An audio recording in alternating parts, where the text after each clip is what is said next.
ainda pré-candidato ao governo, né? Pré-candidato ainda, né? Ele é candidato porque já passou na convenção, então. mas só pode fazer campanha oficial depois do dia 16. Então vamos lá. A partir do dia 16. Responda ao José. José falava a respeito da questão do emprego. Como é que isso está presente no plano de governo do Petecão? Ô José, o foco da geração de emprego e do fortalecimento da economia do governo Petecão vai ser o fortalecimento da produção familiar. Você aposta no agro também, porque o José falou, olha, esse governo apostou no agro... mas aí a concepção do atual governo, do agro, se você perceber, é pensando nos maiores, nos fazendeiros, nos empresários maiores, no agronegócio, na soja. Veja que essa é a percepção maior. A nossa compreensão e o compromisso do senador é trabalhar com o homem do campo. Não quer dizer que não vá, as políticas têm que ser holísticas, visão geral. Mas a geração de emprego, o fortalecimento da produção familiar, ali você trabalhando, beneficiando os ramais, porque veio 94 milhões para ajudar os ramais e uma parte desse dinheiro nem licitado foi. Então, daqui a pouco, definiram para ajudar abrir os ramais, algumas prefeituras ligadas ao governador, no caso do atual governo. Isso é ruim. A política é pública, tem que ser para todos, né? Então, José, o foco vai ser no fortalecimento da produção familiar. Você tem, por exemplo, em Rio Branco, ali o Baixa Verde. É uma área, um assentamento de produção. Então, se fortalecer toda aquela cadeia econômica dali do Baixa Verde, com certeza a produção, mais pessoas vão trabalhar e o produto vai chegar no mercado, vai vender mais e vai beneficiar as pessoas. Aliás, professor, o senhor citou a Baixa Verde, ali tem um problema como em outras situações, em outras regiões também. Como ali é uma região de divisa de limite de município, tem uma parte do Baixa Verde é Rio Branco, outra parte é Senador Guiomar. E aí há algumas situações que são complicadas, né?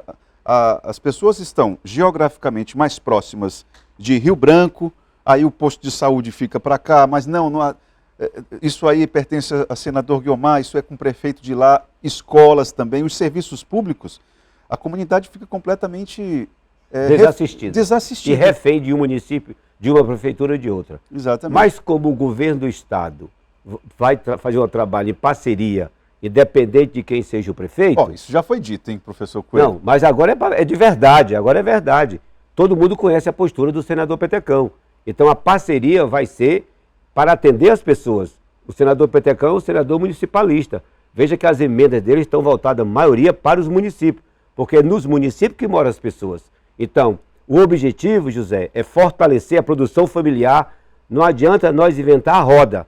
A nossa vocação econômica está aqui na agricultura. Esse fortalecimento se faz necessário para poder fazer jus à vida política do senador Petecão.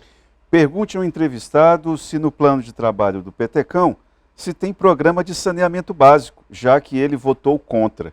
Isso aqui, professor, é uma situação...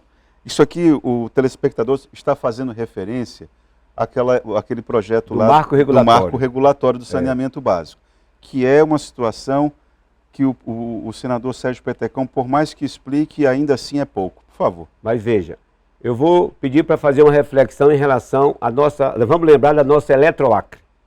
Eletroacre, com os funcionários do Acre, desenvolvendo os seus trabalhos. Aí a Eletroacre foi privatizada, veio a Energisa. O que foi prometido naquele momento? Diminuir o custo da energia elétrica e melhorar o serviço público. Aí eu pergunto para vocês, melhorou? Não melhorou. Na verdade, não melhorou, ficou mais caro a energia e os servidores do Acre, da Eletroacre, a maioria foram demitidos. Vieram servidores de outros estados. Isso chama-se privatização. Quando o governo federal veio com a questão do marco regulatório, isso foi o nome para não tiveram coragem de assumir para dizer, é a privatização da água. Quando o senador Petecão votou para não demitir o servidor da SANAC, que ainda tem muita gente aí, do próprio SAERB, que é a autarquia que é responsável pela questão da água, e evitar que as pessoas paguem a água, a privatização, uma água mais cara. Então veja bem, sem luz você ainda passa. Você acende uma lamparina, você coloca um candeeiro, você faz um fogo ali. Agora, sem água, que é extremamente importante para a sua higienização, a manutenção da vida e tal, Entendi. Então, eu quero deixar claro, o senador não votou contra a favor da privatização, ele votou para não privatizar, para a água não ficar mais cara, para os servidores do Acre não serem demitidos, porque esse marco regulatório é o sinônimo de dizer privatização da água, entendeu? Perfeito. Então, essa é a posição do senador. Boa tarde, Itaã. Eu queria que você tentasse convencer a dona Eliette, lá do Castelo Branco. Perceba a gravidade do que ela fala aqui. Pergunte ao entrevistado, já que o petecão é tão bom assim, trabalhou tanto, por que os ramais estão numa situação de miséria total? E se ele ajudou, onde está o dinheiro? Não acredito em nenhum candidato e não perderei meu tempo votando. Dona Eliette, lá do Castelo Branco. Dona Eliette e demais telespectadores, como é que funciona? Qual é a função do parlamentar, seja federal ou seja senador da República? Eles têm as suas emendas e vão buscar recursos, resolver as demandas e os problemas do nosso Estado lá em Brasília. Foi a bancada como um todo, conseguiu 94 milhões. Esse recurso foi colocado à disposição do governo do Estado para fazer licitação para que as empresas pudessem melhorar os ramais. Essa responsabilidade de mandar recuperar os ramais, arrumar os ramais, ela não é dos membros da bancada, nem dos deputados federais e nem dos senadores. Ela é exatamente do governador, no caso, dos ramais do Estado. Em relação aos prefeitos, a responsabilidade são dos prefeitos, e que tem essa competência, tem a atribuição de administrar os recursos. Os parlamentares, seja federais ou os senadores, vão buscar os recursos, mas quem vai operacionalizar, quem vai fazer o serviço, no caso, é o governo que vai licitar e as empresas que ganham a licitação vão fazer o serviço. Aí vem a fiscalização, o pagamento e tal. Então, a responsabilidade desse recurso dos 94 milhões para recuperar os ramais do Estado do Acre, a responsabilidade é do governo do Estado. Agora, o fato dela não votar, eu queria que você falasse, porque tem muita gente descrente da política. Dona Eliette e demais, é assim, realmente uma grande parte da população está decepcionada, está triste, fica sem ânimo, igual a senhora, para não querer mais votar. Mas eu peço que a senhora faça uma reflexão. É através da política que as ações são definidas. Se nós elegemos bons políticos, ações boas, elas acontecerão. Se nós não votarmos, nós não estamos contribuindo com a democracia. Nós estamos deixando que as pessoas que tiveram oportunidade e não tiveram a responsabilidade de fazer as coisas que deveriam fazer, aí complica. Então eu peço que a senhora faça uma reflexão, vote, contribua com o fortalecimento da democracia e os maus políticos, seja da Assembleia Legislativa, seja da Câmara dos Deputados, do Senado e do próprio governo, se a senhora percebeu, votou, acreditou e não correspondeu, deixa de lado e vote em quem conhece os problemas do Estado e que tenha compromisso para realmente fazer uma verdade. O Acre precisa, então, de uma transformação. A política é a ferramenta de mudança e de transformação. Agora, o político bem intencionado, compromissado, ele vai fazer um bom governo ou vai fazer um governo de grupos e de beneficiar algumas empresas de um estado ou de outro, aí não fica legal, tá certo? Então eu peço que a senhora reveja a posição. Olha, o Farias, que é o seu colega professor, diz o seguinte: boa tarde, Itaã. Eu nunca tinha visto uma campanha eleitoral tão vazia ideologicamente e sem programas de governo com identidade. Apenas projetos de poder. Ideologia partidária foi para o espaço faz tempo. Minha pergunta é, ele pergunta, se estamos vivendo a pior crise política dos últimos tempos. O professor Farias que está falando isso. Professor Farias, é assim, nós temos que perceber, nós vivemos numa crise. Na verdade, várias crises. A crise econômica, a crise social, essa falta de emprego, essa falta de perspectiva, onde muitos acreanos estão indo embora do Estado porque não tem perspectiva.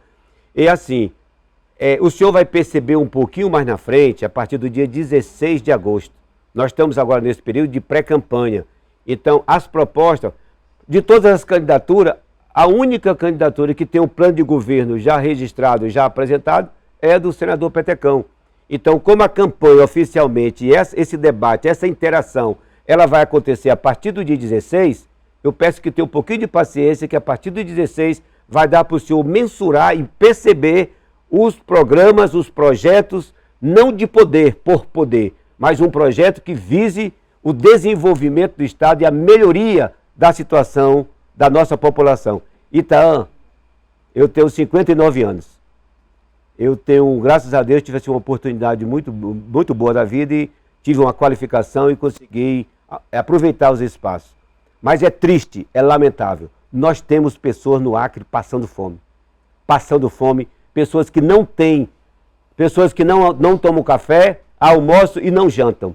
Infelizmente, no estado do Acre, nós temos pessoas por todo Bolsa Família, auxílio isso, auxílio aquilo outro, mas nós temos uma gama de pessoas que passam necessidade, pessoas que passam fome. E isso não é justo. Isso não é justo. Nós temos que ter um governo que estenda a mão, que beneficie e que olhe para essas pessoas que mais precisam. E é assim que vai ser o governo Petecão. Petecão já pediu desculpas por ter trabalhado na campanha do Gladson, ter se envolvido, ter pedido voto para Gladson Cameli. Ele já ficou rouco aqui de pedir desculpas em função disso. Queria te perguntar o seguinte, você que é uma pessoa muito próxima do Petecão, em que momento você percebeu que não ia dar mais liga? Aquela ideia, aquele consenso que se formou em torno de Gladson Cameli para a retirada do PT do poder, em que momento você percebeu que não ia mais para frente? E que foi responsável por esse espatifado de lideranças ao lado de Gladson Cameli? Eu percebo por 2 pontos. Eu queria saber o momento. O primeiro momento para mim foi na formação do governo. Na formação do governo, que as forças políticas que apoiaram o nosso atual governador, elas não foram contempladas como deveriam. O Petecão não se sentiu contemplado? Não, o Petecão não tinha nem secretaria. O Petecão não tinha secretaria. Então, mas assim, tinha cargos. Tinha cargos. Então, veja bem, no momento da formação do governo, eu percebi que não contemplaram as forças políticas que o ajudaram. E depois, na discussão da chapa em 2000, na eleição de prefeito, onde foi dada uma atribuição para o senador Petecão fazer uma articulação política, onde tinham vários nomes para a disputa da prefeitura de 2020, e depois que foi definido o nome de consenso conforme tinha sido estabelecido, aí aparece um outro apoio com a outra candidatura, desfazendo tudo que tinha sido pactuado. Aí eu vi que ali que não dava mais liga. Quando ele pegou na munheca da Socorro Neri... ali que não estava, nós nem sabíamos assim, que ele iria apoiar Socorro, porque estava tudo em torno do nome do Bocalon, do Bistene, do Ney Amorim, os nomes que estavam ali ventilados e tal. E depois, ali quando eu percebi, foi construído com as forças políticas conforme de um acordo que foi feito. E depois o nome que foi tirado, aí já não foi respeitado, já apareceu o nome, inclusive, da professora Socorro Neri, minha amiga, minha conterrânea, lá de Tarauacá, mas aí ali eu percebi que não tinha mais liga. Você entende dessa forma que Gladson contemplou boa parte do antigo governo petista? Sim, você também... Tem muita gente ali do governo do PT, para quem ele dizia que não ia colocar ninguém do PT e tal, então muitas lideranças, muitas pessoas do PT foram contempladas no governo. Olha, Rosinha do Benfica está dizendo, ela que fez a pergunta sobre o saneamento, está dizendo o seguinte, a resposta dele não me convenceu, porque o Petecão votou contra o saneamento básico, sim. Olha, essa é uma situação bem complicada, porque por mais que se fale, a ideia que as pessoas têm é de que isso realmente foi um voto contra o saneamento básico. Mas não foi, Rosinha, porque se você entende o que é o regulamento regulatório, marco regulatório, ali estava dizendo nas entrelinhas privatização. Se o senador tivesse votado a favor do marco regulatório, ele estava dando anuência para que os servidores da Sanacre fossem demitidos, como foram da Eletroacre, e para que a taxa da água triplicasse, para que você e outras pessoas humildes pudessem, aí teriam que pagar a taxa da água muito mais caro. Então isso o senador não quis e não votou. Ele votou para não privatizar. E a justiça seja feita, o prefeito Bocalon também é uma figura que não dialoga com essa ideia de privatização do sistema, né?